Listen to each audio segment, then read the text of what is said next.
This is the news and talk of Texas. Now, it's the Rick Roberts Show on 820 AM, 99.5 FM, HD2, News Talk 820, WBAP. Well, I know there's got to be a few 100 million more like me, just trying to keep it free. Yeah. Rick Roberts starts right now. 2:03 the time. Good afternoon. I'm Rick Roberts. Glad you're along. 1-800-288-WBAP, 1-800-288-9227. Well, our Mayor Pro Tem has hit the big time. The national news has picked up his story. If you didn't know, Dallas Mayor Pro Tem Dwayne Caraway telling the National Rifle Association to move its annual convention planned for May, I think it's 4th through 6th, to another city. I've been trying to reach this genius since yesterday. 80,000 people take part in the annual convention. His request to move your convention someplace else, he says, is a stand against gun violence, following, of course, the Florida shooting at a high school. I just want to ask this guy, what does one have to do with the other? Because I'm not getting it. I don't know if he's trying to be cute, naive, vague. He said there will be marches and demonstrations if it is held in Dallas, the 3-day conference in Dallas. Well, who's responsible for the marches and the protest and the demonstration? Who's responsible for that, Mr. Caraway? He said it's a tough call when you ask the NRA to reconsider coming to Dallas, but it is putting all citizens first. What does that mean? What is meant by that? He says it's getting citizens to come to the table and elected officials to come to the table and to address this madness now. At the end of the day, we need to connect the dots. The NRA needs to step up to the plate. Okay, this is the ranting and raving of a political neophyte. You know, he's saying things that he hopes will gin people up, but they don't make any sense. Please connect the dots for me, Mr. Caraway. What does the NRA have to do with gun violence? What does the NRA have to do with protest and demonstrations? What does the NRA have to do with any of that? He said, I'm saddened by the fact that every time we turn around, there's some type of gun violence. Well, it's like my grandmother used to say, if you don't like the way things are going, you need to change your ways. We should not allow people to possess assault rifles and weapons. All right, Mr. Caraway, give me your definition of an assault weapon. Would you do that? Assault, by the way, is a behavior. It's a behavior, not a firearm. While we are worrying about terrorists, we're living in a terrorist society in America today. Well, why is that, do you think? No accountability, no shame, no consequence for action, has absolutely nothing to do with a gun. Well, the NRA spokesman said no politician anywhere can tell the NRA not to come to their city. We're already there. Dallas, like every American city and community, is populated by NRA members. They live in local hospitals, own businesses and communities, urban and rural. This is just such an embarrassment to Dallas, Texas, this mayor pro tem. Basically what that means is pro tem. It comes from the Latin word temporary. So when some cities have vice mayors, we have a pro tem. You know, he sort of fills in the space when the real mayor, which is nothing to write home about, is not available. But David is the producer. I've been trying to reach Mayor Pro Tem Caraway, trying to figure out what he's talking about. Instead of, like the masses shaking my head in agreement, yeah, Mayor Pro Tem, yeah, whatever. I'm a little more detailed than that.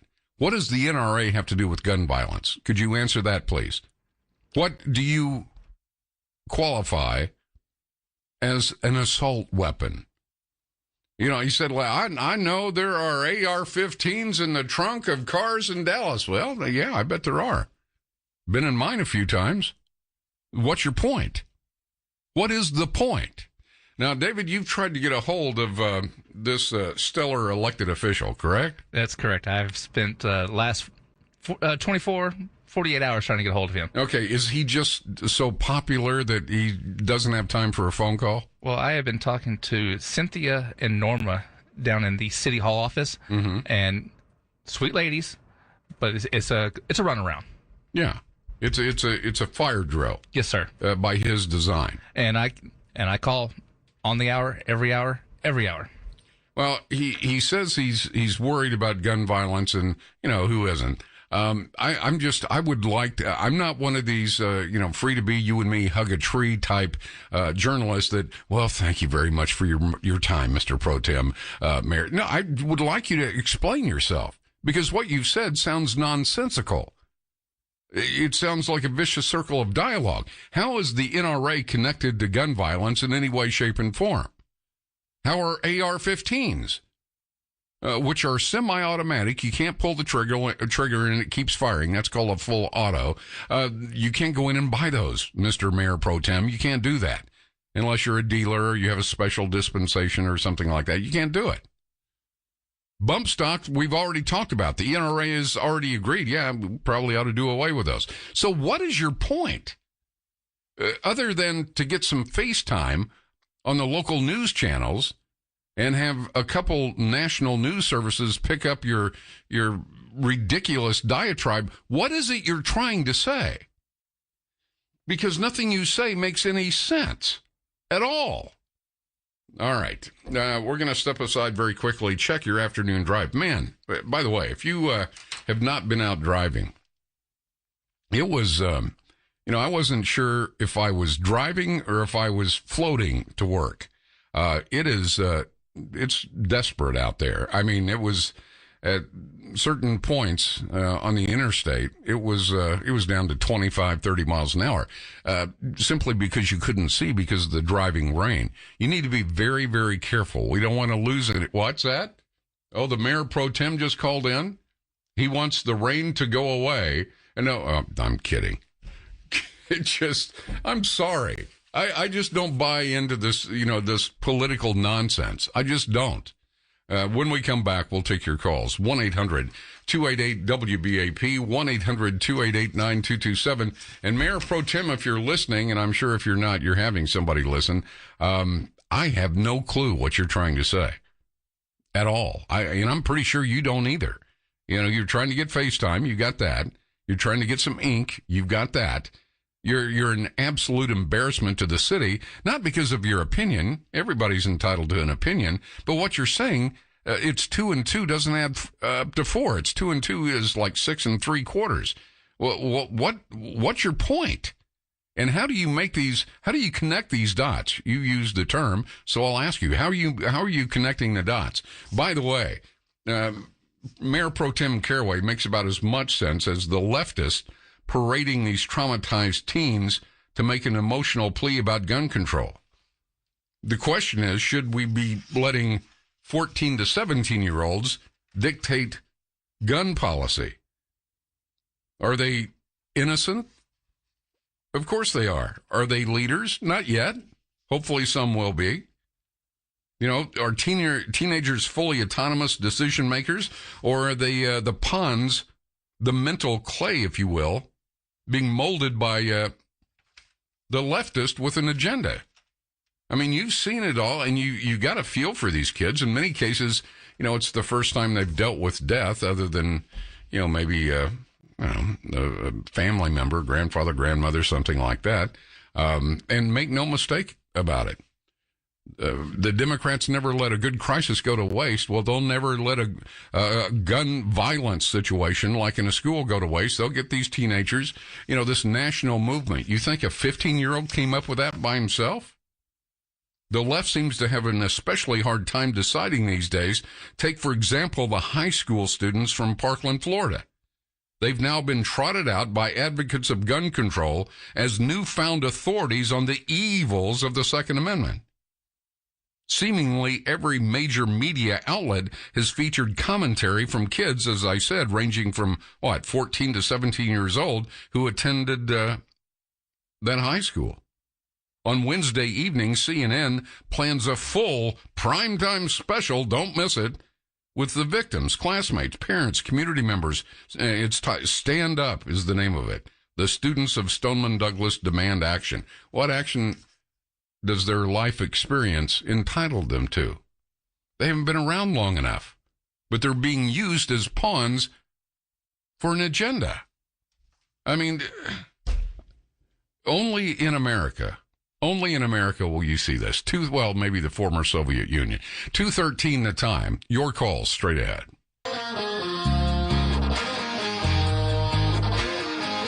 We're going to Tallahassee for reform, for change. This is not going to happen again. Not at my school, not at any school. I don't want anyone to feel how I feel or how any of my fellow classmates and schoolmates feel. All right. Well, you got to feel for these kids. I mean, obviously, they are, in fact, literally kids. This is not going to happen again in my school. It's not going to happen again. Well, it will. And that comes from decade upon decade upon decade of experience. That's the one thing about youth. You have to appreciate their optimism. You know as well as I do, when you're 15, 16, you think you've got it all figured out. And then a couple of years go by and you change your mind. And then you think you've got it all figured out. Then you hit 21 and you think, okay, well, now I'm legal for I've got it all figured out. Well, maturity is a progressive thing. So all of it, who coordinated all this? Who coordinated all these buses showing up to take all these hundreds upon hundreds of students to the state capitol, Tallahassee, Florida, for a protest, for a demonstration? Who did that? Some 15-year-old had time in study hall to throw all this together? Of course not. The left is doing this. These kids are being victimized again. You know, they nothing better. Well, let me give you an example.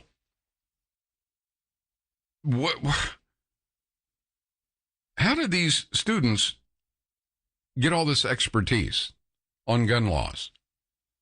They were present during a mass shooting, and they have every right to have that point of view. According to the left, the students have it figured out, and you can't argue with them. You can't say, no, that's not correct, because they just survived a horrific tragedy. See, the left knows how this works. There's a reason that producers at CNN are falling over themselves to put Cameron Kasky in front of the cameras, because he's saying things like, well, you're either with us or against us. Well, who would be against a bunch of kids that just went through this? But see, the left will interject their agenda. It seems a stretch to think if that kid, that junior at the high school, was advocating for armed school security. It's kind of hard to imagine CNN would be breaking into its primetime lineup to air this. You know, the anti-gun views of these students define their capacity, according to the left. That's why Harvard law professor, what's his name, Tribe? He suggested this week on the back of the youth push for gun control that the voting age be lowered to 16 years old. Because this professor ridiculously suggested teens between 14 and 18 have far better BS detectors on average than adults 18 and older. That's absurd. That's absurd. Besides that, let them be teenagers. You know, it's obvious what's going on here. None of this, Mr. Mayor Pro Tem, has anything to do with the NRA or what kind of guns I have in my gun safe.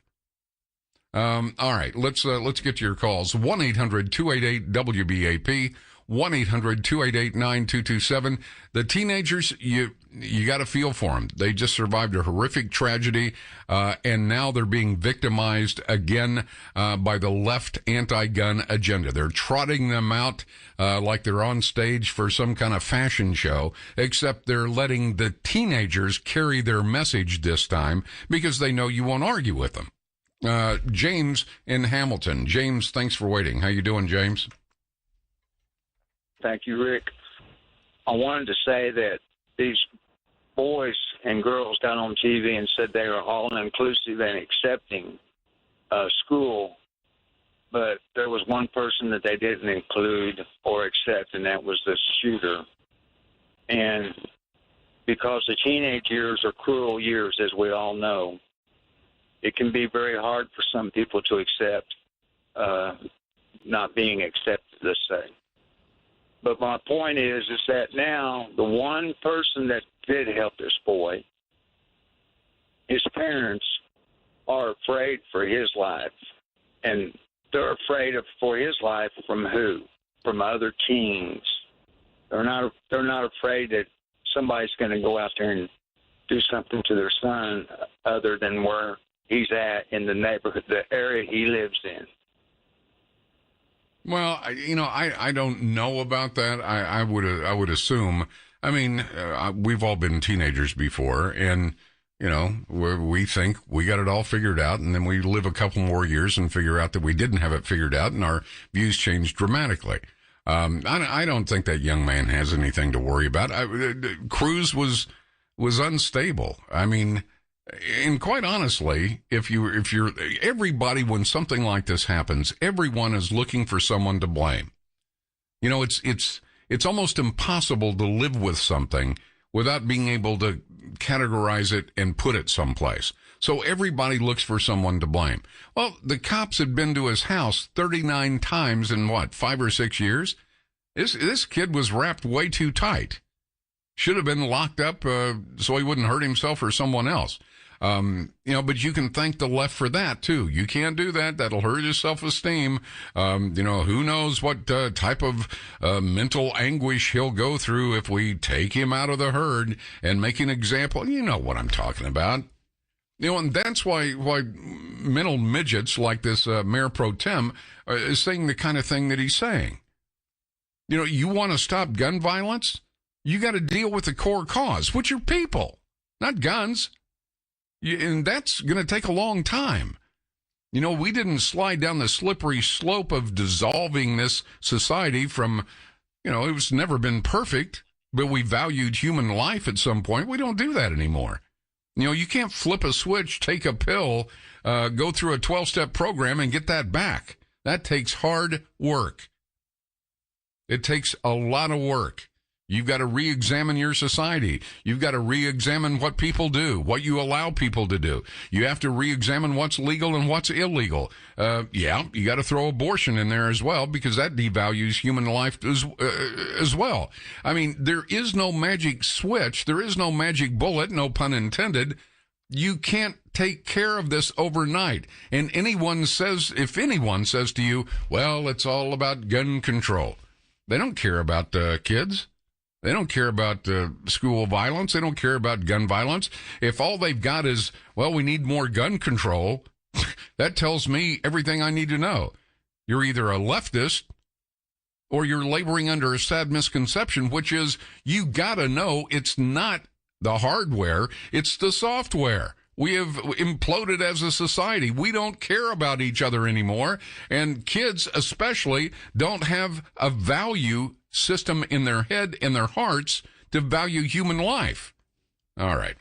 Let me do a little business. Eric Bushman is standing by in the WBAP newsroom. We got to keep an eye on this weather.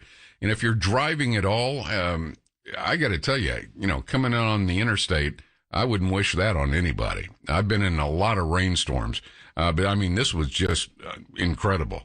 Be very, very, very careful. And by the way, shouldn't there be some kind of regulation when it's raining like this? 18-wheelers stay in the right lane, because those guys get 3 abreast. You can't see anything with all the water that's being thrown up. Nothing against 18-wheelers.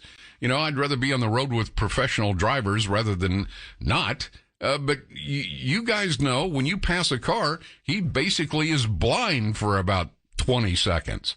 So when it's raining, maybe stay on the right or stay in one lane at least. All right, now I'm just griping, right? 2:27 the time. I'm Rick Roberts, News Talk 820 WBAP.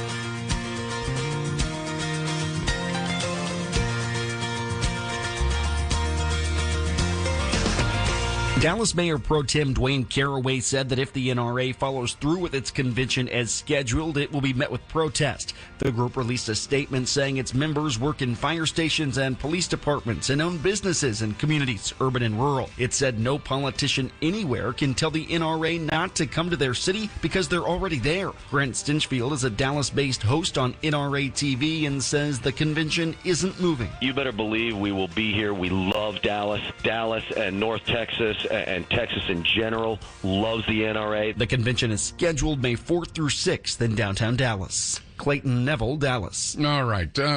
Some of you remember Grant Stinchfield on our sister station, KLIF.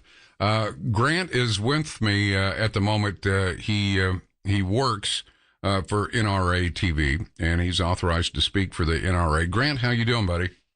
I'm doing great, my man. It's good to hear from you. I know you said the mayor's not listening to the show. I am. You better believe it. Yeah, I don't know where we got this genius, Mayor Pro Tem Caraway. I have tried to track this guy down. As you know, as a former talk show host, it's his prerogative whether he wants to speak or not.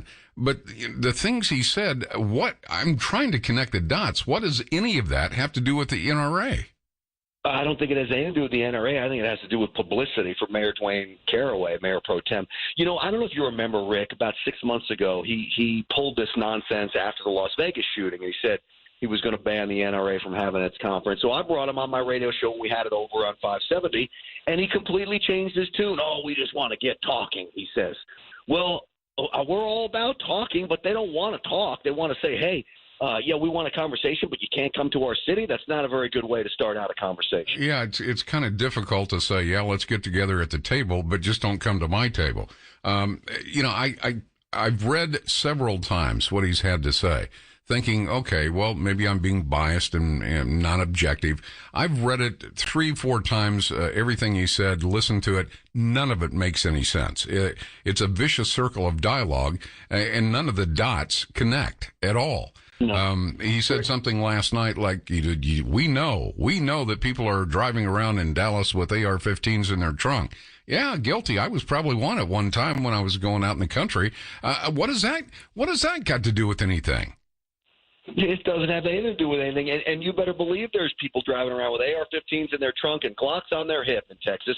And that's the reason why Texas is a safer place because of it. And I promise you, Rick, we at the NRA have stats to back this up. When the convention comes into town, whether it's in Charlotte, whether it's in Atlanta, whether it's in Nashville, crime goes down in those cities. You got 80,000 people coming in, many with concealed carry licenses, the most law-abiding Americans in the nation, by the way. Statistics show if you got a CHL, you're 1/6 as likely to commit a crime than a police officer is, wow. Which means that they are law-abiding citizens. This is the salt of and earth of America. Rick, they listen to your show, NRA members. And as I said earlier, we're already here. He wants to ban the NRA from coming to Dallas. We're already here. Yeah, I had the occasion on several occasions, as a matter of fact, to talk to Wayne LaPierre, and he was giving me the statistics about NRA members, where they're concentrated, what the crime stats were. You know, Grant, you're there. You're in the big middle of this. The NRA is not going to move someplace else. They're going to come to Dallas. And I welcome them. But I got to ask you, what's in the future for this Mayor Pro? Now, Mayor Rawlings, I don't have much to write home about either, but I didn't think it was possible for anybody to have a more lame perspective than Rawlings. Caraway certainly proved me wrong. This is an embarrassment for the city of Dallas. You want to know the big secret that I don't even know if Mayor Dwayne Caraway realizes is that even in the inner cities, especially in inner cities in Texas, there are law-abiding gun owners. There are NRA members there, too, minorities, people that would vote for him down the line. If he has this big issue with the NRA, why didn't he run for mayor and try to take it up when he's the real mayor instead of Mayor Pro Tem? I don't think he will do it because he knows that NRA members and their power and passion will come out of the woodwork to vote him out of office. It would not be a good play on his move. He'd be laboring under a sad misconception, I'm sure. Let me ask you about this. Trump has already given a nod of approval to back some efforts to improve. I don't know what that entails, to improve federal gun background checks. What do you know about that? Well, I know that we got to improve the background check system as far as making sure that the agencies that are supposed to report people that should be prohibited from possessing a firearm to the background check system. That's the biggest problem going right now, is these people are not being reported that should. And you talked about Wayne LaPierre. He warned about this literally over a decade ago, this very problem. And so only now are they getting on board with it. I think that's what the president is talking about. All of this other talk about gun control, it is not going to work. The bad guys will always get the guns, and you better hope that there's good guys around to protect yourself from them. You know, of course, the shooting in the church, where I think it was 26 people lost their lives, that guy wasn't supposed to have a gun, but because of a foul up in the service, not reporting to law enforcement. I mean, that happens quite a bit, where the desk literally, 15 feet from another desk doesn't have the information that he's looking for. I mean, I got no problem improving the gun background check. I got no problem with that at all. But really, the pendulum never swings right there in the middle where most of us live. It's always too far to the right or too far to the left. It's good to hear that the NRA is not going to listen to this, mental midget, this Mayor Pro Tem. About 80,000 people will be here for that? It's a huge economic boon for this city, and there will be 80,000 people. That's about the average of what these convention gets, and they are great American-loving, law-abiding citizens that come in and they spend their money, and they will be eating at restaurants and staying at hotels. And it's just going to be an absolute great time. There's no way we are moving this convention from the city of Dallas. The NRA looks forward to bringing its convention to Texas, and there's a reason, because Texans love their guns, and we love Texans. Finally, Grant, and I'm talking to Grant Stinchfield from NRA TV. By the way, if people want to find that, how do they go about doing that? It's real easy, NRATV.com. That's it. You can get it on your Apple TV as well. Just download the app. You can play it on your phone, NRATV.com, and literally live program. You don't have to pay for it.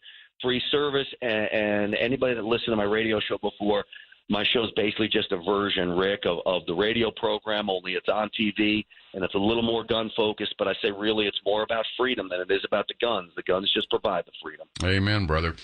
Grant, it's always a pleasure to talk with you. Stop by. I'll buy you a cup of coffee since we get it free. Hey, I would love it, and you keep up the great work. I love your show, my man, and thank you for having me on. All right. Thank you so much. Grant Stinchfield, formerly with our sister station, 570 KLIF, now with NRA TV. You can find him at NRATV.com. The NRA is not changing their plans. So Mayor Pro Tem Caraway, I don't know what to tell you, except I'd like to chat. I promise I'm not here to beat you up. What you said is nonsensical. I don't get it. But maybe I'm the one that is in the dark here, and I don't understand what you're saying. If that's the case, straighten me out. Because if I'm confused, a lot of other people that have listened to this little diatribe, they're probably confused as well. Connect the dots for me, Mr. Caraway. I don't understand. What does the NRA have to do with the Florida school shooting? What do NRA members have to do with gun violence? What do AR-15s have to do with anything? Please help me understand. Open invitation to Mayor Pro Tem Caraway, and David will continue to try and get a hold of him. And by the way, if you don't want to talk to me, just say, I don't want to talk to him, and then I'll move on. I mean, you don't have to. It's your prerogative. But, just at least say one thing or the other. All right, 2:42 the time, 1-800-288-WBAP, 1-800-288-9227. Your calls and nothing but your calls when we come back on News Talk 820 WBAP. All right, just going through my email, and the obvious anti-gun nuts are out. Don't play semantics. We know what an assault rifle is. It's what SWAT carries. Okay, first of all, genius. Not all SWAT members carry AR-15s, and not all AR-15s used by law enforcement are full auto. All right?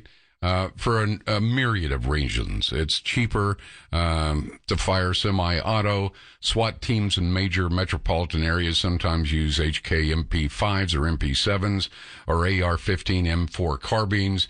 They deal with a much more significant threat. The AR-15 I own two, or Colt AR-15 Sporters. They're semi-automatic. Just like any other non-scary looking rifle, you got to pull the trigger each time you want to fire a shot. So, all these idiots out here that think, well, if it looks this way, I mean, take California. Oh, it's got a flash suppressor and a collapsible stock. That's an assault weapon. Okay, please. As a matter of fact, a DC SWAT even carries Uzis from time to time. Believe it or not. So, yeah, I know what SWAT carries. But they always, these liberal anti-gun nuts always, they always pontificate from on high like they're the smartest kid in the room, and they're not.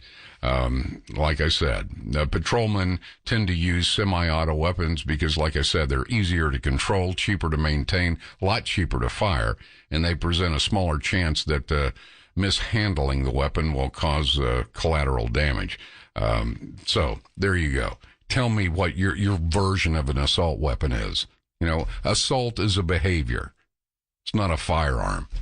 Idiot. 2-4. Did I say idiot? Okay. Sorry about that. David in Coppell. David, thank you for waiting. How you doing, David? I'm good, Rick. Thank you for taking my call. I'm a long-time listener, first-time caller. Thank you. As a 28-year Army retiree, I actually conduct with my team members security at a school that I'd rather remain anonymous here. But my question is this to the listeners. Why is it we always blame guns when something illegal happens? But when, say, a peace officer, a law enforcement officer uses a firearm, we don't blame that same firearm? Well, because liberals hate rules, regulations, guidelines, parameters, and laws, and everything associated with it. I mean, if you want to look at this, it's not guns that are actually killing people. It's the liberal mindset that is left unchecked, ruining everything it touches, including our lives. I agree. I mean, I just don't understand why we. In my line of work and throughout my career, I mean, we guard banks, we guard buildings, we guard monuments, but we will not safeguard our most valuable commodities in that, not children, that they're not commodities, but you understand what I'm saying? No, I know. I don't understand why we send kids to unprotected schools, unprotected teachers, unprotected facilities, but walk into a bank today, and I guarantee you there's somebody there in a suit, more than likely, or maybe even a uniform, but they're carrying a weapon of some type. We do that in just about every walk of life because we know there are bad guys. Our society has imploded. Liberalism, left unchecked, has ruined just about every facet of human existence. And we know that you have to have an armed law enforcement or security for politicians. I mean, if we can do it for politicians, we ought to be able to do it for schools. Now, granted, I will give you that having an armed police officer in a school is a temporary fix. You're going to have to you're going to love this if you're liberal. You're going to have to bring back shame. You're going to have to bring back consequence for action. You're going to have to bring back responsibility before you get a right or it's simultaneously. You're going to have to change human behavior because that's what we're dealing with. We're not dealing with a piece of hardware someplace. We're dealing with human behavior. The devaluation of human life. But at least until we can start turning. Have you ever seen an oil tanker turn? And maybe on Discovery? I mean, these are giant monoliths of the sea. And the captain, along with 4 or 5 other guys, they all start plotting the turn miles before they get there because it's so big. Now, David, you were in the Navy. You know this. So once they start plotting their turn, they're setting up miles before the place they need to turn to get wherever they're going. That's where we are with this. This giant monolith of human behavior basically imploding because of liberalism left unchecked. It's going to take a long time for that to happen. Didn't happen overnight. It's not going to go away overnight. But everybody can work together. Yes, even Democrats can work toward that end.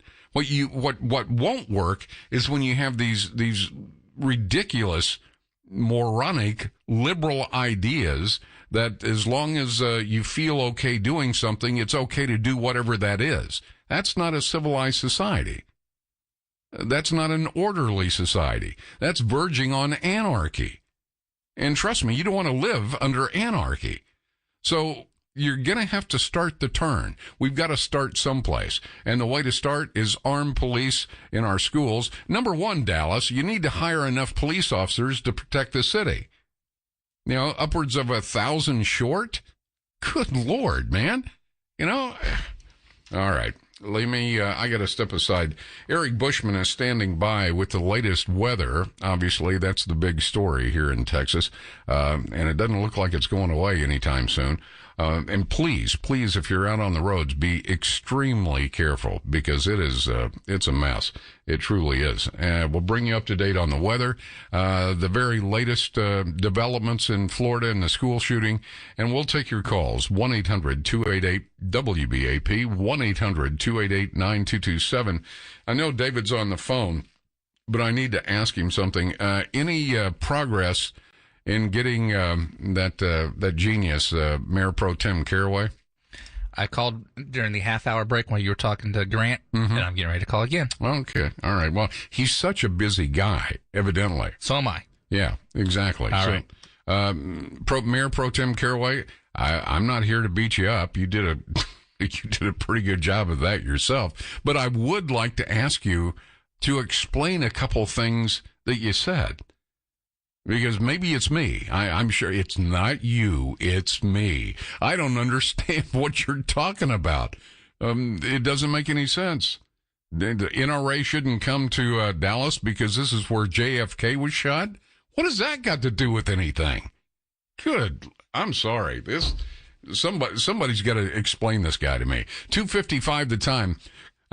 Eric Bushman standing by in the WBAP newsroom. Your call straight ahead on News Talk 820 WBAP. This is the news and talk of Texas. Now it's the Rick Roberts Show on 820 AM, 99.5 FM, HD2, News Talk 820 WBAP. Well, I know there's got to be a few 100 million more like me, just trying to keep it free.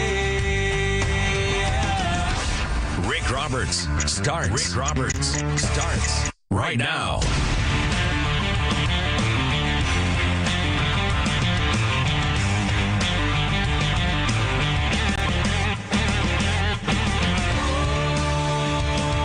All right, 3:04 the time.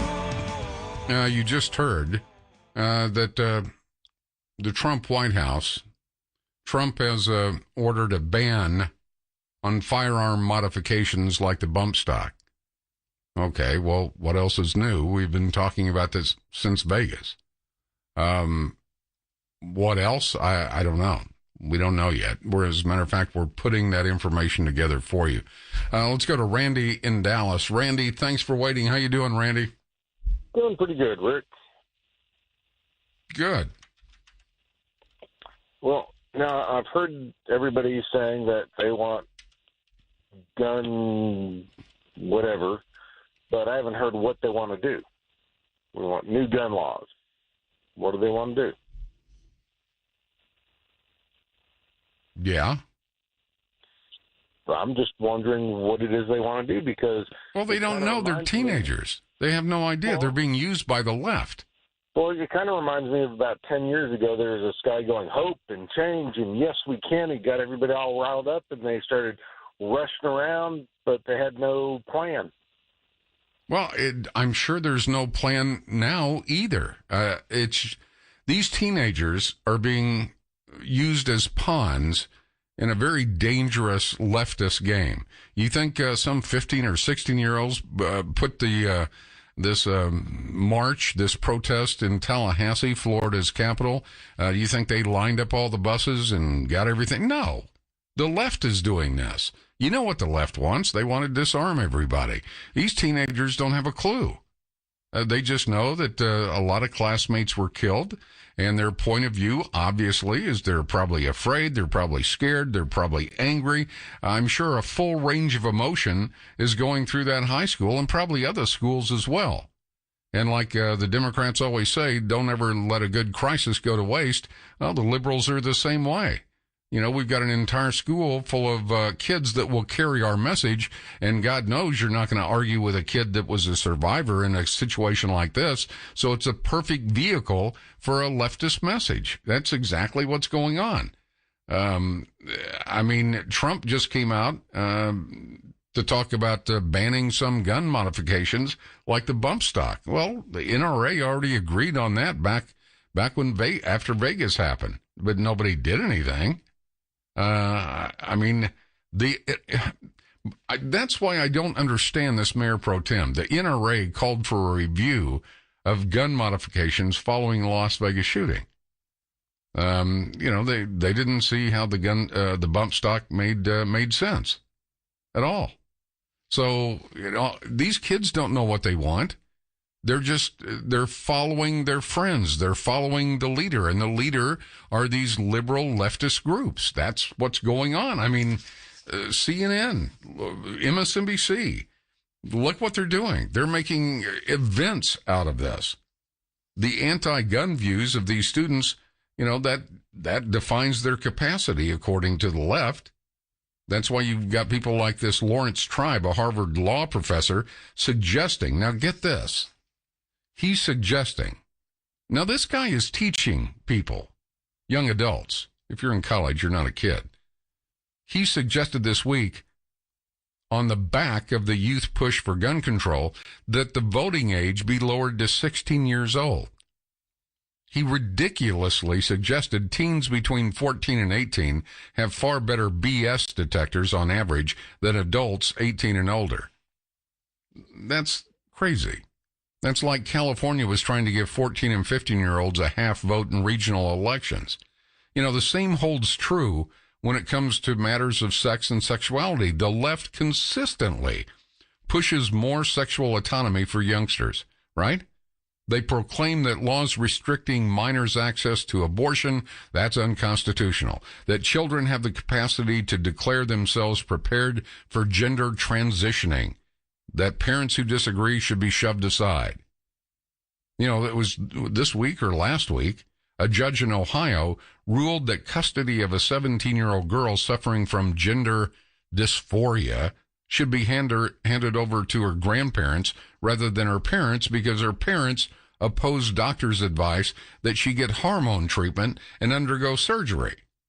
That kind of logic is going to be utilized more and more rather than less in the future. That's why I'm saying our society imploded because of leftists, because of liberalism.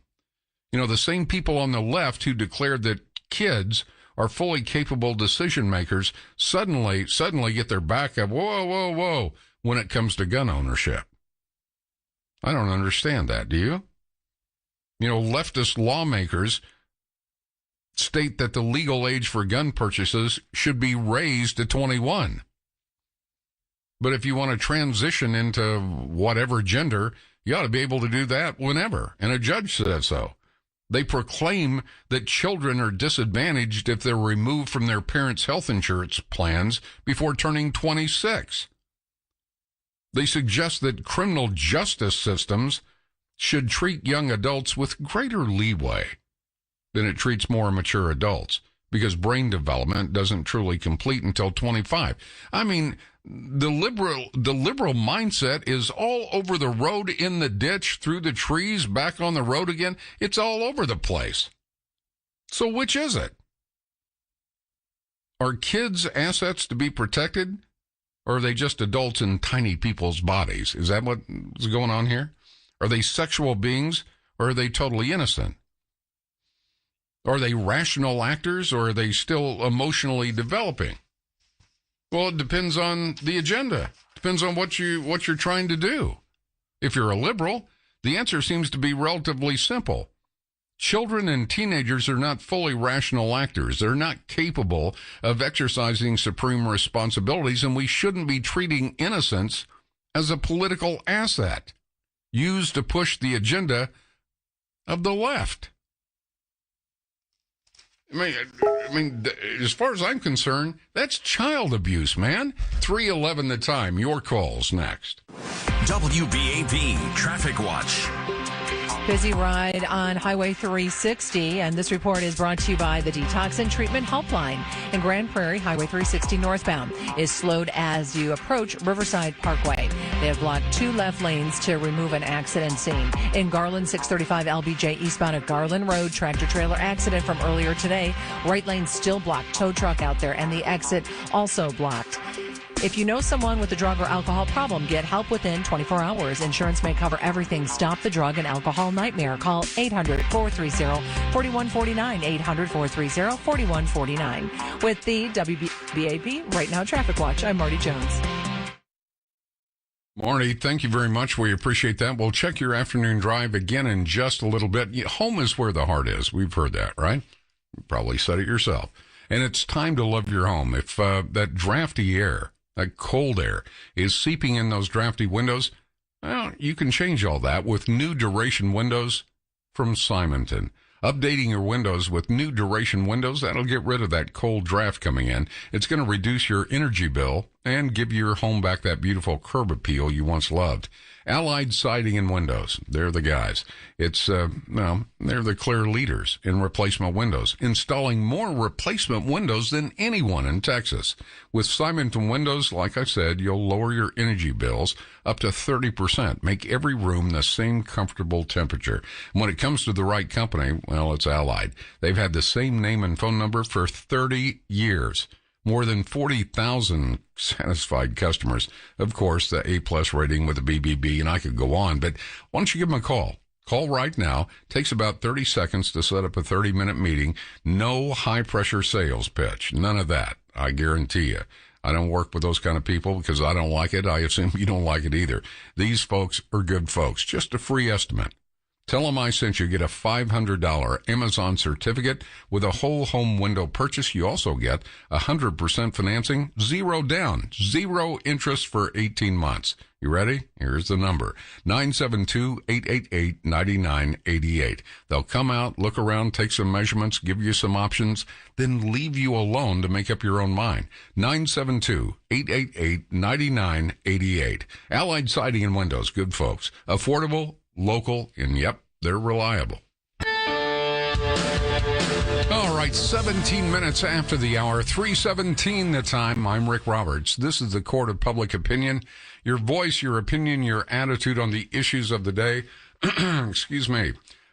Just moments ago, President Donald Trump said that he has directed Attorney General Jeff Sessions to propose rules that would ban bump stocks, saying that I expect that these critical regulations will be finalized very soon. Well, I mean, this literally happened at, let's see, it's an hour difference, at almost 3 o'clock, 17 minutes ago. He said, and again, this was about not quite 20 minutes ago, I signed a memorandum directing the Attorney General to propose regulations to ban all devices that turn legal weapons, which include AR-15s. You got to pull the trigger every time you want to fire a shot. I signed a memorandum directing the Attorney General to propose regulations to ban all devices that basically turn legal weapons into machine guns. He was in a ceremony in the East Room of the White House. He was doing the Presidential Medal of Valor. He said, we can do more to protect our kids. We must do more to protect our children. Now, bump stocks, you probably never heard of until after the Las Vegas shooting. Bump stocks came to the forefront because the guy there in Las Vegas shooting down at all those people at the Country Music Festival left 60 dead, more than 500 injured. The gunman in that incident used a bump stock device. So, I mean, the problem with the gun debate is how many people are totally uninformed on what's automatic, what's legal, what's not legal. What a scary looking gun. Well, if it's scary looking, it must be illegal. That's not true. Shooting survivors and other young people are pressing for more gun control, being organized, manipulated, and trotted out by people like CNN and MSNBC and other leftist organizations. It's horrible. They're trying to profit agenda-wise on the grief and activism. There's a March for Our Lives. It's planned for March 24th in Washington. You think some 14-year-old did that in junior high? No. The key in all these efforts is that we cannot merely take actions that make us all feel like we're making a difference.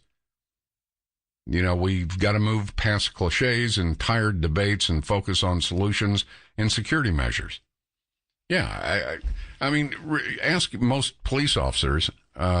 Fully automatic weapons are largely useless in police work on the street.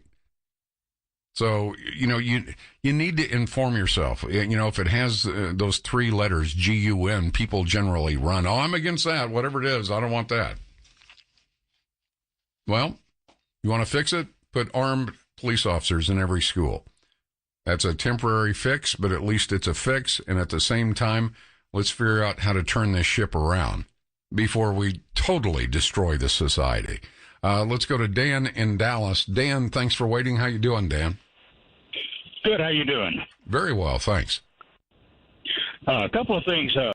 I'm a lifetime member of NRA, and I appreciate all the things that they've done. I think if they want to have their convention, wherever they want to have it, they should be free to have it. I think our lovely Mayor Pro Tem needs to look in his own backyard before he starts hurling rocks nationally at what may be a problem that he perceives to be a problem. And if you want to get in touch with him, you say you haven't been able to get in touch with him. I think you're probably going about it the wrong way. A lot of things, whether it be hunting, fishing, you got to use the right bait. And what I suggest you do is get you if you would get you a tripod, a couple of studio lights, and a camera set up just within a couple of blocks of City Hall, I promise you he will beat a path directly to you. You won't be able to keep him away. That's probably true. He got some national ink today, so he's probably feeling pretty good. Yeah, but he's never met a camera he didn't like. He loves to get up there and posture, as you know. So I don't see any way you can't get a hold of him like that. Maybe just try that. Well, there you go, David. Maybe we can get a film crew from downstairs and set it up, and we'll just wait. No, they're right down the hall. That's all we have to do. But I don't get the guy. I never have. I never will. I've tried a million different ways to wrap my mind around his way of thinking, and as well as the rest of the gun, the anti-gun nuts, and it's hard to do. Just can't do it. Yeah, it's difficult. But good suggestion, Dan. Generally, people are most afraid of those things they don't understand. I mean, that's human nature.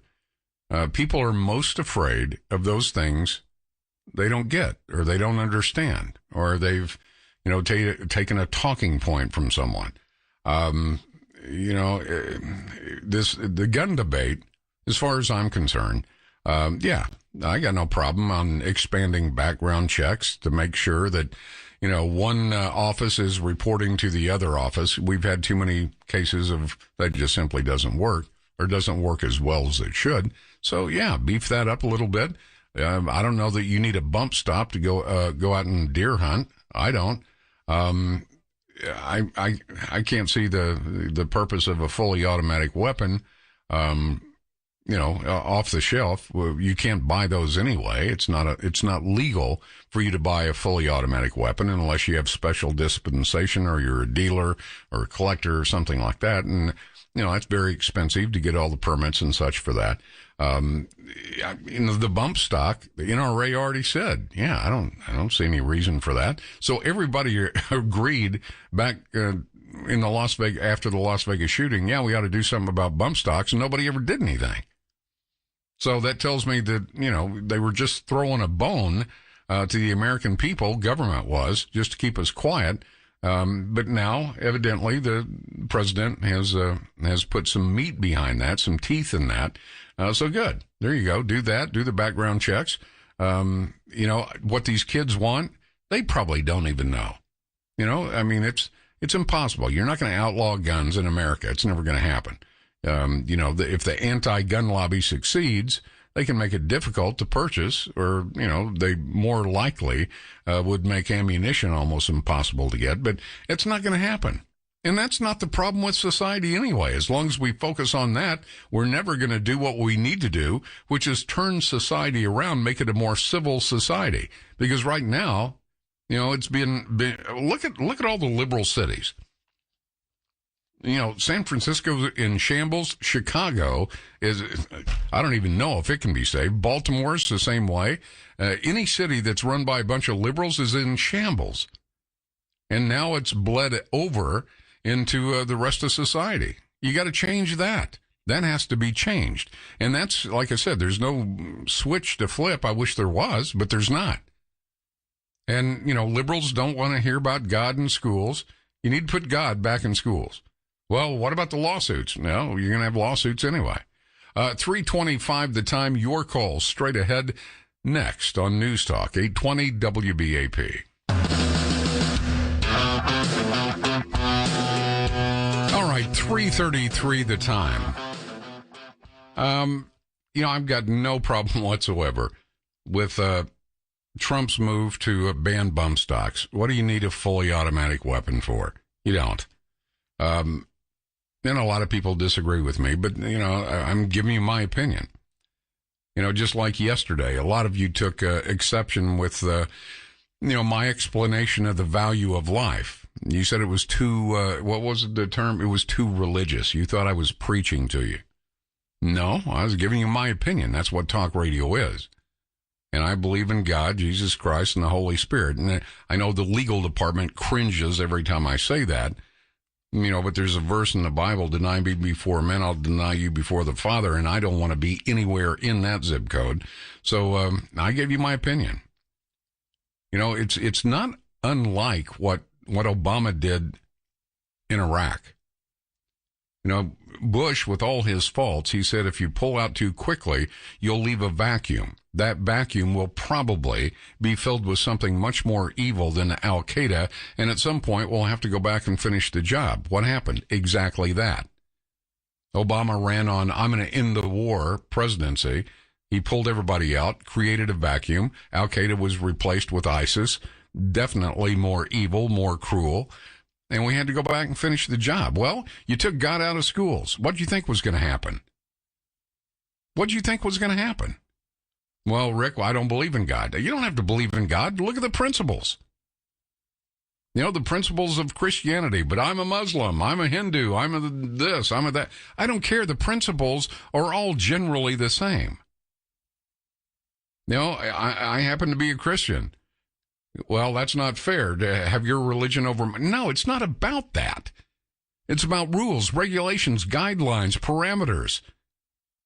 It's about how we treat each other as human beings. And left to our own devices, we usually sink to the lowest common denominator. You took God out of schools, what happened? The schools blew up because a bunch of liberals started making policy and rules and regulations that don't really mean anything. Good Lord, we're actually debating at a national level whether boys that feel more like girls and girls that feel more like boys can use the opposite bathroom and locker rooms. Are you kidding me? I don't care what religion you embrace. There are principles in every denomination that make sense. And they make sense in schools as much as they make sense in the private sector. So if you're going to pull God out of some place, be prepared for it to be filled with something you're probably not going to like. And that's what we've got. This society is imploded. Nobody wants to be told what to do. Nobody wants to be held accountable. Nobody wants to be shamed. Nobody at all wants responsibility with their so-called rights. There are no rights. Listen to this talk show host for a second. There are no rights without some form of responsibility. And we don't teach that anymore. We don't teach that at all. You know, this gun debate is a peripheral issue. You know, guns don't jump out of the drawer, load themselves, and go off hunting people. People do that. The Second Amendment, as it stands in the Constitution, has not changed a word since the Founding Fathers wrote it up. Hadn't changed. Still the same as it was, you know, when they put it in the Constitution, the same today. So what's changed? We have. As human beings, we've changed. We don't value human life the way we used to. You know, the abortion debate. You know, if you use abortion as a form of birth control, you're part of the problem. All right. Let me don't let me go off on rants like that. I got to get to the calls. Let's go to Marty in Spokane, Washington. Marty, thank you for waiting. I appreciate it. How you doing? Very well, sir. And you won over another listener yesterday. My wife heard your show for the first time, and she's now in love with your show. And it was largely because of the things that you said yesterday that you are now talking about again. But it was something that needed to be said, and you had the fortitude to take the issue by the hand and lead it to the audience. And it didn't sound preachy to me. It was spot on. Well, you know, I get a lot of email, and I try to get to it in a reasonable amount of time. I know I'm probably lacking in that area, but a lot of people said, well, you know, I don't want to hear about the God stuff.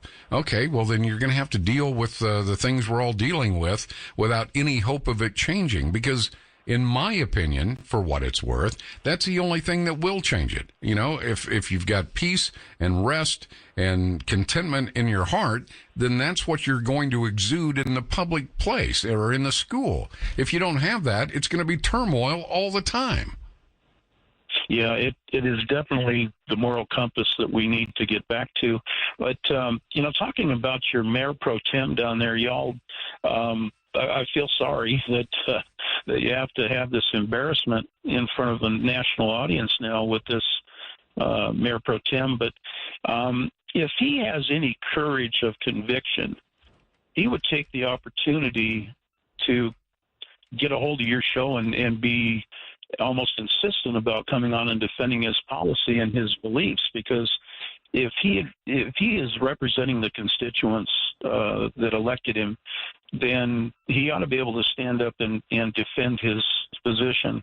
And I think if you have any listeners out there that have voted for this individual, they ought to be able to come on your show too and defend his belief.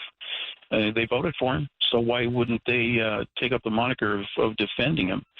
But one thing that you had a caller on, the very last caller yesterday's show brought up some interesting points, and you and I are about the same generation. I graduated high school in 1974, and my wife and I were talking about this while we were listening to your show yesterday, that when we were growing up, we didn't hear about attention deficit disorder.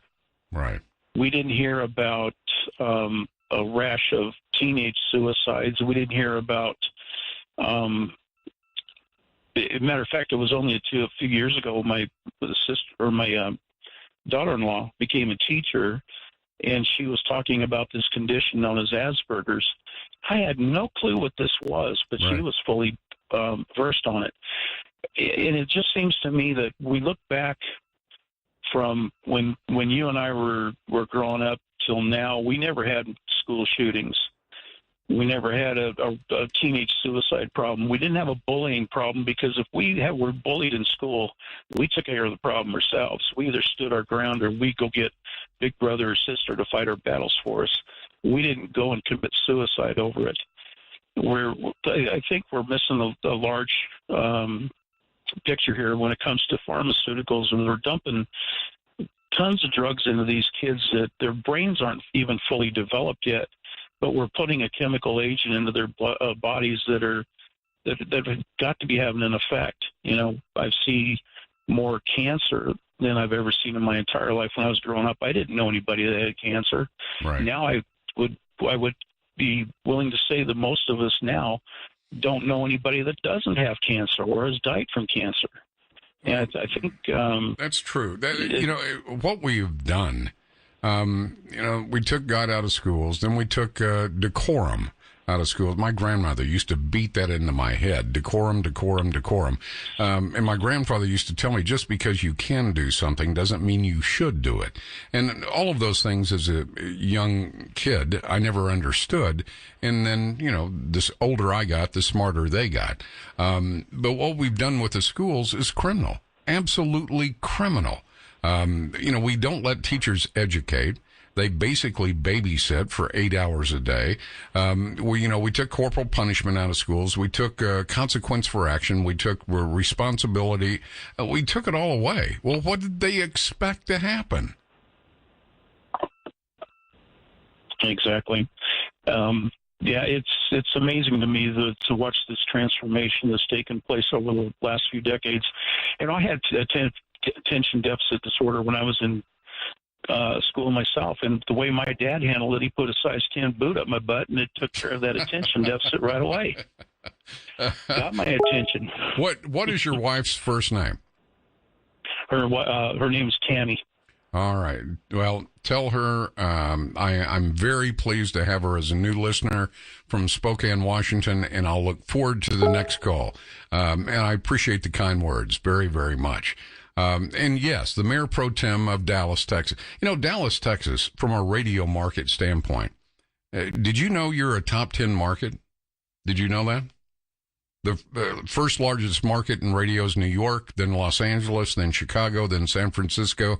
The fifth largest radio market in the United States is Dallas, Fort Worth, then Houston, Washington, Atlanta, Philadelphia, and so on. So it's no surprise that this mayor pro tem got some national ink for saying the most ridiculous things I can think of. Sir, with all due respect, you don't have to come on my show. Oh, as a matter of fact, he's coming on. Wait a minute. Say that again, David. He's coming on right now. I had him on my cell phone, and I'm getting ready to set it up. So next All segment, right. Let's go ahead and take our break very quickly. When we come back, I'm told Mayor Pro Tem, Mr. Caraway, will be with us. All right, 3:50 the time. I'm told that Mayor Pro Tem Dwayne Caraway is with me. I'm not a hypocrite. I haven't had many good things to say about this individual because I don't understand what he's saying. But to his credit, he called in. Mayor Pro Tem, thank you for being with me. Well, thank you, Brother Rick. I have to ask you. Okay. You said you want the NRA to go someplace else other than Dallas. By taking a stand against gun violence. What does the NRA have to do with the shooting in Florida? Well, it's the same responsibility, Rick, that I personally feel that we, myself, you as a man and other men out here and all citizens have a responsibility to make sure that we're doing everything in America to make sure that all families, all human beings, everybody is safe. That also carries into Dallas, Texas. The NRA convention is scheduled to come here, and it is going to come on May the 4th through the 6th. Right. At the end of the day, what has taken place across the country with people being silent and no movement. Now, I'm so proud, I'll say that 27 minutes ago, President Trump has directed the Justice Department to ban rapid-fire bomb stocks, okay? Yeah, everyone... We're making progress. Mayor Pro Tem, making progress. Go ahead. The NRA agreed on that after the Vegas shooting. But look how long ago the Vegas shooting was. Look at what has taken place. And it wasn't a bomb stock in Florida, but look how long it has taken. That is something that should have happened immediately. You know what? You get no argument from me on that count. But the NRA is not the one responsible for passing the legislation. Here's the deal. The NRA, here's the deal. The big gorilla in the room who represents National Rifle Association, guns and all of that type of equipment, they happen to be someone that you must lean on and depend on them to help lead the way. They did. Well, no, hold on.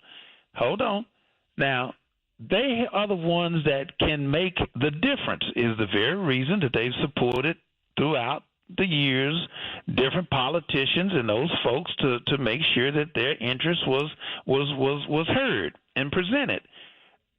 I can't come to you, Rick, and say, okay, you get this done. We have to look and take advantage of the opportunity if we're going to be serious about making sure that the citizens of our city and our country are going to be safe. Let's at least strike the spark, in which we did strike the spark, to begin the conversation as an NRA member was here in my office today, here at City Hall at 1 o'clock, and he even began to educate me, and I re-educated him, and we began a conversation. Well, Mayor Pro Tem, that's great, and I applaud that. Okay. But when some city leader, and whether people agree or not, that's your position. When he says, I want the NRA to go someplace else, I don't want the 80,000 members here, the city doesn't need the $40 million, and it's based on, forgive me, but it's based on scare tactics like marches and demonstrations. Who's going to be marching and demonstrating? Here's the deal. Here's the inside information I want you and all of the listeners to understand. There's a convention coming to town, to Dallas. It is going to come. There are protests already slated that the public don't know anything about. These kids in Florida, this is a whole new era of people expressing themselves, but young people that are expressing themselves. These folks and others are going to convene in, and they're planning now to convene in on Dallas to protest every single day that the convention is here. Okay, Mayor Pro Tem, how do you know that? I just told you, intelligence have told us. I know what we're talking about. No, I'm not asking you to give away a confidence. I'm saying, how do you know that? I'm telling you what has been said to me and to other folks. And what has been your retort, Mayor Pro Tem? Okay, all right. Here's where we're at. Let me settle it down. So now I have a responsibility to say, okay, now if this is going to take place, we got a convention. We need to ring a bell. Okay? Now, we rang I rang the biggest bell that I could ring to begin the conversation that should have taken place a long time ago. What conversation is that? The conversation as to how do we address the rules, the laws that are on the books that have been there for more than 100 years plus, touch them up, tweak them today to fit today's society, because these rules were a long time ago. I'm a Second Amendment fanatic.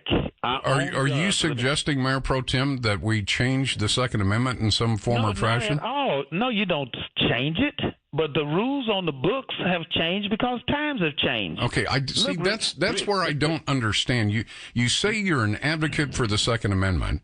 Okay. But then you tell the NRA, which has nothing to do with gun violence, has nothing to do but educating people and advocating for gun owners. They have all to do with guns, okay? That's number one. Well, so does Colt and Smith & Wesson, but we understand that, but who has a closer relationship with Colt and Smith & Wesson, the NRA or Dwayne? Forgive me, Mayor Pro Tem. I'm not Colton Smith. I'm not trying to be an antagonist here. I'm trying to make sense of what you've said. Okay, so here's the deal. There are laws that have been on the books forever, and it is right and okay to review laws, to strengthen them. Give me an example. To tweak them. I can't give you all. I don't want all. Just give me one example. Well, assault rifles.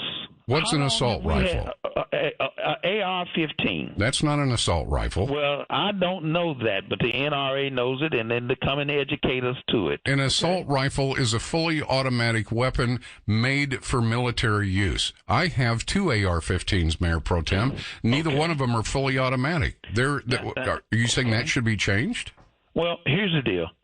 What weapon was used to kill the kids? What weapon was used? Let's go with that in Florida. Well, okay, that makes Mayor Pro Tem, that makes no sense. No, well, it does make sense to me. No, what if he'd have used a brick? We're going to go to Acme Brick and outlaw bricks? He didn't use a brick. What did he use, Rick? What did they use at Sandy Hook? What did they use? What difference What did they use? Wait a minute. They didn't use fully automatic assault weapons. What did they use in Las Vegas? What did they use here in Dallas when 5 police officers were killed? The 5 police officers that were defending the people protesting them. I'm sorry, Mayor Pro Tem, if somebody uses an AR-15 improperly and under a criminal color, are you saying then whatever weapon is used, we must get rid of? No, I didn't say that. You said it. Okay. Do you understand how an AR-15? And I'm not being belligerent. I'm asking because I'm curious. Do you understand how a semi-automatic rifle works? I don't know because I don't have one. I don't have a need for one. Right. Well, no, you don't because you probably have armed security. I don't. I have a 38, a shotgun, a couple of them. Okay. A semi-automatic weapon that's magazine-fed. It takes less than 5 seconds to change the magazine. It's not fully automatic. It's legal. Okay. It is legal. And maybe, Rick, what we should do, because of the way that these people are acquiring these weapons, what is wrong with a conversation? What is wrong with a review of how we continue to support the Second Amendment, people's rights to bear arms, but put the proper safeguards in place so it would make it a little bit tougher so that mentally ill people and people that should not have I've got no argument with that, but you didn't say that. Well, but that is the intent. I've got a question, Mayor Pro Tem. Now. I've got a question. Go ahead. And I'm not going to be a hypocrite because I have not had great things to say about you before you came on. But I'm inviting you to meet me at Eagle Gun Range, and we will fire an AR-15, and we will fire an AR-15 auto. And you can see right there the difference. One is legal, one is not, unless you're a dealer or you're a collector or something like that. Okay. Would you want to do that? Oh, here's the deal. I am trying to make sure, it is my responsibility to make sure that we only get people to the table. Just as you just invited me to do that, I'd be crazy not to accept the invitation so I can learn more. Exactly. Out here. But at the end of the day, if indeed that is the weapon of choice that is harming human people and causing them their lives, then we need to discuss it. Now, just as you asked me, would you come to my office when we sit down and we debate this? Absolutely. On the radio. Absolutely. We talk about it and we try to make sense. I tell you what, we're one focus, though. Mayor Pro Tem, I will meet you. To be able to save people's lives. I will meet you anywhere, anytime. If you will meet me at Eagle Gun Range, and you will see there's not 1 or 2 or 3. There are dozens of AR-15 style rifles that are legal to sell. We will fire both a semi-automatic and automatic, and you can see the difference and why one is legal and one is not. Quite honestly, there's very, very few times that a fully automatic weapon is useful in law enforcement. It's just it just isn't. But let me ask you this. Now we both kind of calm a little bit. I don't know how much time you got, but let me ask you this: you own 2 AR-15s. What do you do with them? I bought them for collecting purposes. All right, collecting purposes. Okay, good deal. Because I don't even know. Can you hunt with them? Absolutely. Okay. How much damage do they do? It's a .223 round. It's not bad at all. As a matter of fact, Mayor Pro Tem, I am about 5 minutes over my break. Eric Bushman is going to be coming in here and beating me around the head and neck. Would you ask the Mayor Pro Tem if we can call him back in about 5 minutes and we'll firm this up? I'm Rick Roberts. My apologies to Eric Bushman in the WBAP newsroom. We'll be right back. Well, I know there's got to be a few 100 million more like me, just trying to keep it free.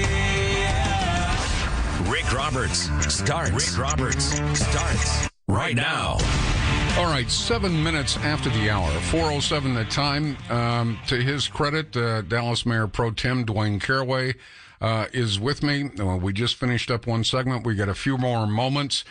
He has asked that I meet him at his office to discuss this so we can have a rational debate. I have asked him to join me at Eagle Gun Range to not only view the many AR-15 type rifles. They're not assault rifles. Assault rifles, by definition, are selective fire. You can either select, you have to pull the trigger each time you fire. That's called, that's the bottom line. That's what's legal. Or you can select fully automatic. You hold the trigger down and it keeps firing. Those are not legal to buy. That's an assault rifle. They were originally designed for infantry use. Education is the key. I think most of these people talking about, oh my God, I'm afraid, they just simply don't know. Now, Mayor Pro Tem got national coverage today by saying he didn't want the NRA to come to Dallas. Mayor Pro Tem, can you explain why that's a bad idea? Well, here's the deal. I think that we have now begun to accomplish the goal that we should have accomplished a long time ago, and that's coming to the table.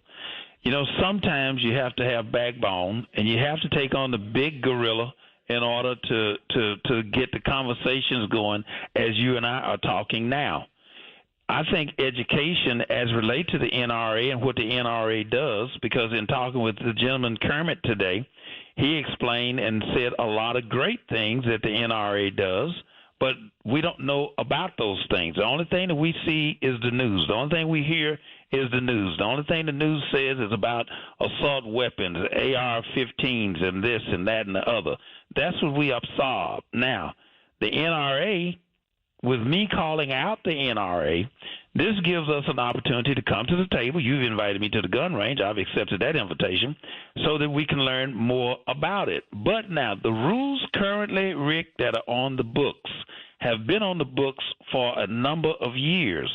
It is nothing wrong with reviewing the rules that's been on the books, tweaking where rules might need to be tweaked, closing some gaps, changing some things that have changed along with the time to make things and keep things, rolling in order. Okay, without my standing up, we would not be talking about it today. Okay, may I ask this? I have no problem with tweaking anything that needs to be tweaked, but changing something for purely political purposes so that people somehow think something's been done, we've seen far too much of that in Washington. We don't need that.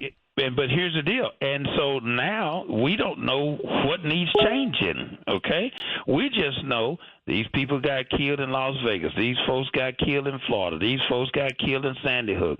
All of these things have been taking place. That's all the general public knows. Now, the members of the NRA, they know differently, as you've explained it, but the public doesn't know. Now, here's the deal. To the politicians that the NRA has been giving all the money to, here's the deal. Don't give it to the politicians. Take that money. Let's build some mental health hospitals, and let's do some programs. Let's do some other things to educate and hold the elected officials still accountable. Sometimes you got to step on somebody's toe to get their attention to begin the conversation that you and I are having now. Hey, look. The NRA is going to come to Dallas. We can't stop the NRA from coming to Dallas, but you would, if I'm to understand this correctly, as long as there's an ongoing conversation, as long as there's education, and I agree, there needs to be a lot of education. People generally are afraid of those things they don't understand, and a lot of people don't know anything about guns.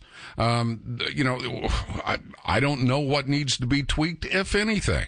But whose responsibility is it? Is it your responsibility, mine, or is the better person and the better group to explain that the NRA? Well, they can be a part of it. That's my point. I mean, but they are. You know about their gun education courses, right? No, we don't know about their gun education courses. Okay, Mayor Pro Tem, in the interest of time, I have accepted your invitation. You have accepted mine. And you will take a look at the many different firearms that are legal and illegal for a man on the street just to walk in and buy. I think, based on what you've said today versus what I've read you've said, makes a lot more sense. Right. But then, that's always the way it is. I still maintain I'm not trying to shove Christianity down anybody's throat. But that Second Amendment has been around for a long time. It hasn't changed. The only thing that's changed are human beings. We no longer value human life, and that ultimately has to be the goal. We have to start valuing human life. We've got to start hitting our knees and looking up for the answers to our problems. You're preaching, and that's the right thing that we need to say. Those are the right things we need to do.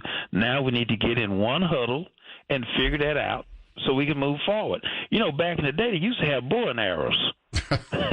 Come on, man. All right. The bow and arrows went to something else, okay? Dallas. So we'll have to keep going. But I appreciate you. I want you to know that. And I hope your listeners will please understand that the only way we can solve a problem is that we can begin with a conversation. All right. Well, I look forward. I'm going to have your David to give with my office, and we're going to get that set up, and we'll set it up, and we'll go for it, and let's not waste no time.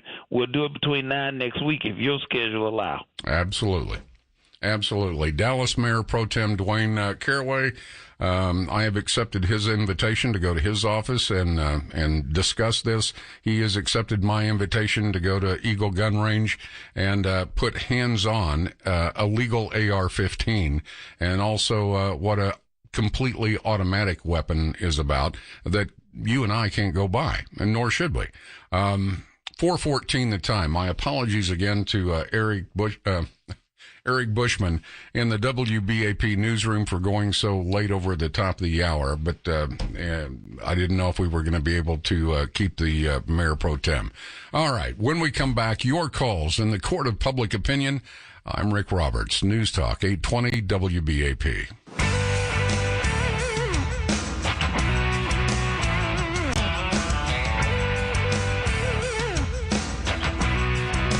All right, 4:20 the time. Let's get right to your calls. 1-800-288-WBAP, 1-800-288-9227. David, the producer and call screener, you spoke with Mayor Pro Tem as soon as we got through with the interview. You're getting with his folks to set up, it doesn't matter to me who goes first, but I said I would meet him in his office to go over this.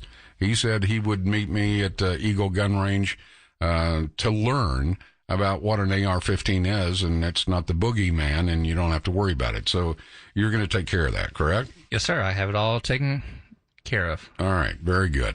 And we'll give you plenty of lead time on that, let you know when that's going to happen. James in Fort Worth. James, thanks for waiting. How you doing, James? Hello, James. Okay. We lost James. Let's go to Steve. Steve, thanks for waiting. How you doing, Steve? I'm doing pretty good. I appreciate you having me. I'm going to be as respectful as I can. I really don't mean to insult Mr. Caraway, but he himself admitted that, he was not very educated in certain areas of the NRA and weaponry. I want to give some facts here real quick. In 1990, the school zone, the gun-free school zone, was enacted. 1994, Bill Clinton signed the weapons ban into law, the assault weapons ban into law. 1999, Columbine happened under both of these laws. 2001, there's another mass shooting that happened under these laws. 2004, the assault weapons ban expired. 2005, there was another mass school shooting. The only thing that remains the same is the gun-free zone. That's what's getting our kids killed. It's the inability to defend ourselves, whether it's against a shotgun or a hammer or whatever. And that is the proof right there. And if you don't believe me, go look it up, y'all. Yeah. You're right. There are enough. The gun issue has got as many opinions on it as the abortion issue. And trust me, I see all the nut jobs on my email. It's people's interpretation of the Second Amendment, the bump stock. Some people don't want you to mess with anything. And I get that. I understand that. But in a civilized society, you got to come to some compromises from time to time. I don't think the Second Amendment needs to be changed at all. But then again, I don't see a need for bump stocks, but that's my opinion. I think it's fine to improve the federal gun background check. Too many times people that shouldn't have had guns end up with them, simply because one agency didn't report to another agency. So, as far as that goes, the people that whine and moan and complain, they're going to whine and moan and complain anyway. They just want to be left alone. But it's not going to work that way. Sometimes to get a little, you give a little. As long as we don't get rid of the Second Amendment, as long as your Second Amendment rights are not infringed, I got no problem. If we can shore up some places where the background checks simply don't work, because literally after 9/11 in some of the intel offices, what one guy was working 8 hours a day on, that information was on the desk behind him. There's always room for improvement, always. So with that said, that's the way I feel about it. Your opinion can be different. Doesn't mean I'm wrong and you're right or vice versa. It just means we have different opinions. As far as I'm concerned, we should welcome the NRA into Dallas. This is NRA territory, and we should welcome them. And we will. All right, 4:25 the time, 1-800-288-WBAP, 1-800-288-9227. Your call straight ahead in the court of public opinion.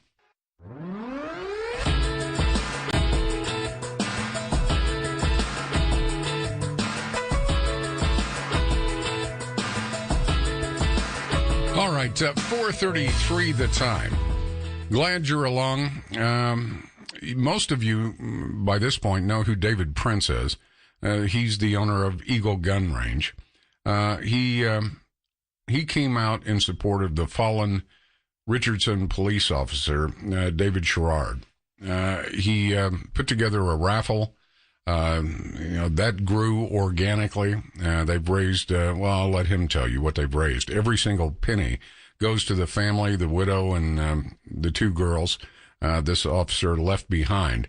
But the reason I called him was to ask a favor. David Prince, owner of Eagle Gun Range. How you doing, buddy?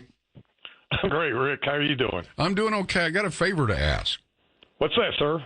I know this guy that seemingly doesn't know much about AR-15s, and I thought I'd invite him out to your place, and so he'd quit making statements for the newspaper and national press. Mayor Pro Tem Caraway has agreed that he will come out, look at different what are called assault rifles, what doesn't make them assault rifles, learn the difference between a semi-auto and a full auto. You think you could arrange that, David? You betcha. You're always an honored guest for me, and so will he. He's an elected official. He's taken his time and sacrificed his personal time to be an elected official, and we appreciate what he does for the city of Dallas. We just would be honored to have both of you, and I'll have an array of rifles out that you can demonstrate, and we'll be glad to help in any way we can, provide the ammo, provide the rifles. I'll even buy you lunch if you want to. Hey, I can't pass a deal like that up. I think I owe you lunch, though, David. All the stuff, and we talked about it, that Mayor Pro Tem said, it wasn't connecting. None of it made any sense. While under certain conditions it's legal to own a fully auto weapon, most people just can't walk in and buy one. What was it? Reagan back in '86 signed the Firearm Owners Protection Act, which I guess among other things, it made the sale of fully auto firearms manufactured before '86? Yes, sir. Illegal. Owning the guns are still legal. But you gotta have a lot of money, you gotta have a lot of time, and you gotta have a pristine criminal record. It can be done, but it's not easy, right? That's correct. I mean, it's not for any normal person. The only way we got it was that we're able to demonstrate it for the police departments. Otherwise, we don't even get to get one. So we have an FFL license, federal firearm license, and that we have the ability to demonstrate these and have them here. But we can't take it away from here. So I mean, it's something that normal people can't have. Exactly. And it is considered a military weapon, but the AR-15, as you were very good in explaining, it's not a military rifle. It's not an assault rifle. It is a single action, like any pistol or anything else. The caliber is a little bit different, but it's a single. You pull the trigger once, it fires once. So you described it adequately, and I'd like we cherish the opportunity to be able to show him the difference.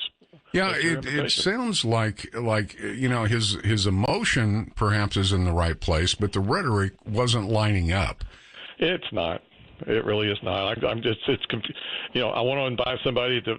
I don't want them to come to town to start the conversation. But NRA has been conversing with the politicians nationwide and statewide and locally for decades. They've been conversing all along. It's just that he may be right. Their message is not getting out, and he may have hit it right on the head. NRA is not getting their message out well enough, and I'm not sure it's against the NRA as opposed to mainstream media doesn't want to produce their see, message. That's the point. I talked to Grant Stinchfield a little earlier. As a matter of fact, he used to have a talk show here on our sister station, 570 Cliff. He works for NRA TV now. But that may be part of it. It may be as much as the NRA tries to get out there and tell people what they do and, what programs they run. The mainstream media, or as I call them, the lamestream media, not very good about putting anything out that they don't necessarily agree with. So maybe that's part of the problem. It could be, but to his credit, for you. Yeah, exactly. To his credit, he said he would come out and learn the difference between, for some reason, the name AR-15 conjures up, the boogeyman for a lot of people, and it doesn't need to be that way. No, sir, it doesn't. It's a great hunting and sporting rifle.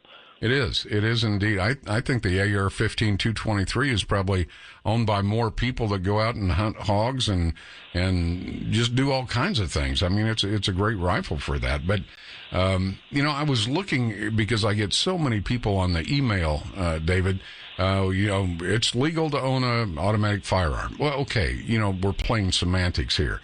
You can't just walk in off the street and buy one. You have to have a ton of cash.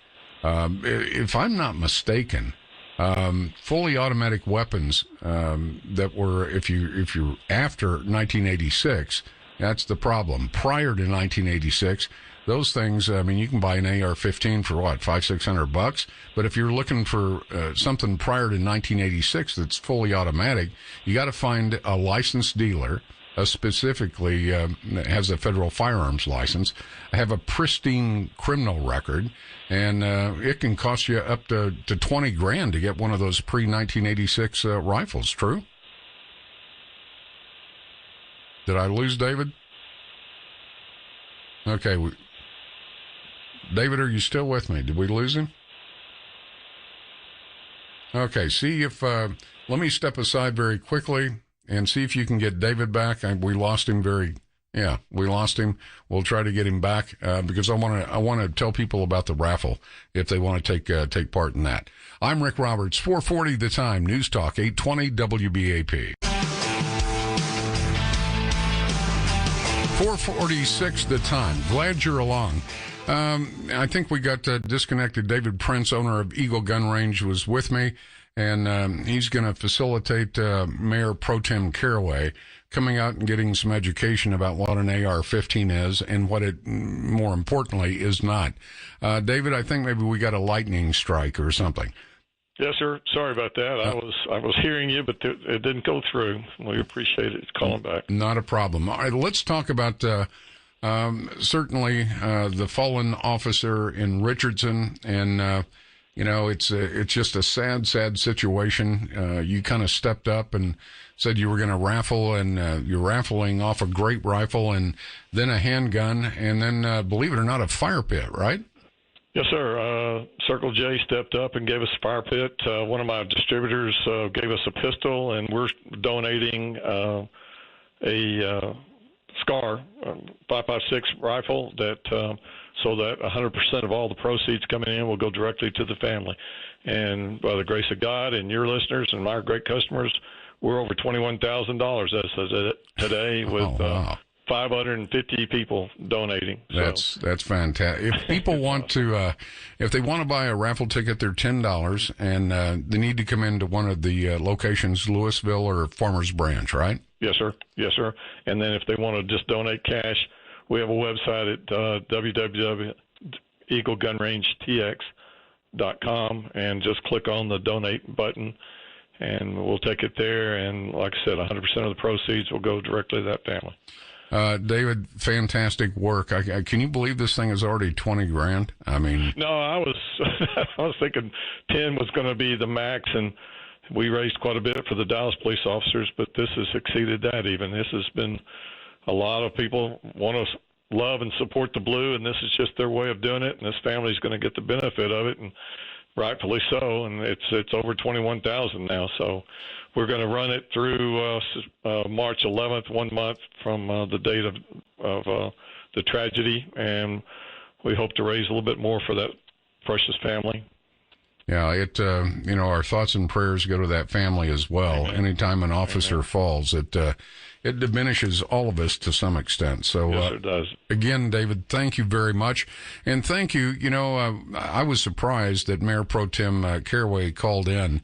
And I told him I wasn't going to be a hypocrite. I didn't have many good things to say about what he said, but he didn't hang up, and he stayed on. Had we not had a conversation, I don't think I could have got him out there. So, and I'm grateful to both of you. Well, we'll get out there. He can see what's real and what's perceived, and maybe that'll go a long way in making this whole NRA convention a little easier for everybody. Well, it would be an honor to have both of you.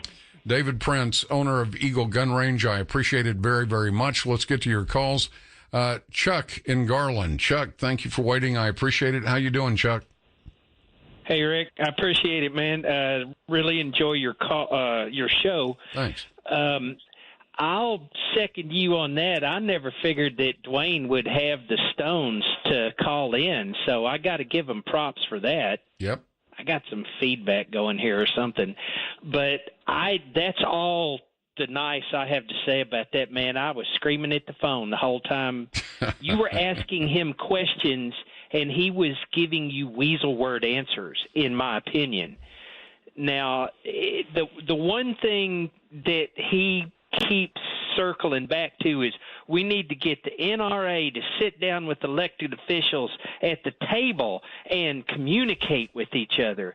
That ain't going to do nothing. You and me both know talking is not going to solve any of this. What we're talking about here with the guns and the kids in the schools getting shot, all of that. There's only one thing that stops a bad guy with a gun, and you and I both know what that is. A good guy with a gun. Yes, sir. Yes, sir. There's one point that I keep circling back to. People are always saying, well, we need to stop the killing, and we need people to be safe and feel safe. Well, let's shut down Planned Parenthood then, because they're killing a lot more people than all the guns in the country ever could. And, well, I look at it this way. Basically what Mayor Pro Tem Caraway said, the national ink he got, it made no sense. It just didn't make any sense. So I didn't expect that he was going to explain that away. But there's an art to negotiating. If he comes out and he sees the difference between an AR-15 semi-auto and an AR-15 military style, then it's going to be very difficult to say those things he said for the newspaper, because he's had hands-on. He knows the difference now. Well, brother, you got a lot more patience than I ever could, and I appreciate it, and I'll cut you loose. We'll catch you down the road. All right, Chuck, take care. Appreciate the call very much. Let's go to Jim in Garland. Jim, thanks for waiting. How you doing?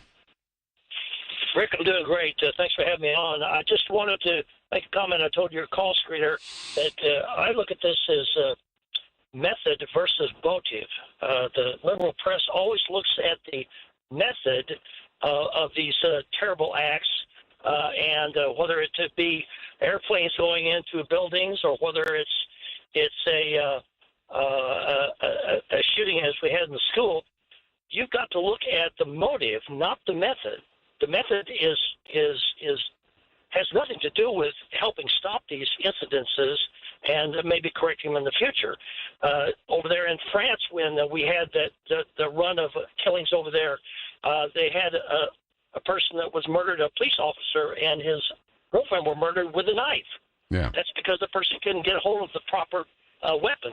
So by concentrating on the motive, and my questions were yesterday when I heard, or the day before the terrible news, was what kind of security did they have at the school?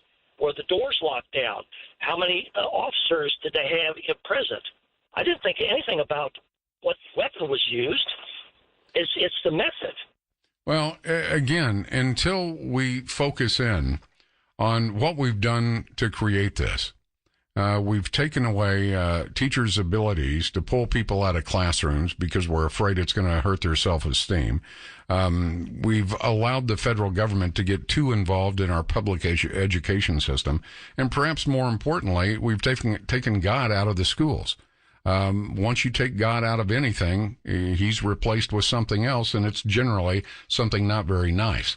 Something we, can't live with. So as long as we focus on gun control instead of people control, we're going to have a continuing problem. So I'm hoping that message gets out. The Second Amendment hasn't changed throughout these hundreds of years. The only thing that's changed is the devaluation of human life, and only we can change that if there's a willingness to do so, and I hope there is. That's going to do it for me. God's blessings on each and every one of you, whether you agree with me or not. That's always the priority. Mark Levin, straight ahead. I'll be back with you tomorrow at 2, your afternoon drive. I'm Rick Roberts, News Talk 820 WBAP. Well, I grew up in one of them old farm towns where they hit it hard till the sun goes down. Nobody really seemed to care that we were living in the middle of nowhere. We just figured that's how it was, and everybody else was just like us, soaking in the rain, baking in the sun. Don't quit till the job gets done. That's the only way I know. Don't stop till everything's gone. Straight ahead, never turn around. Don't back up, don't back down. A full throttle, wide open. You get tired and you don't show it. Dig a little deeper when you think you can't dig no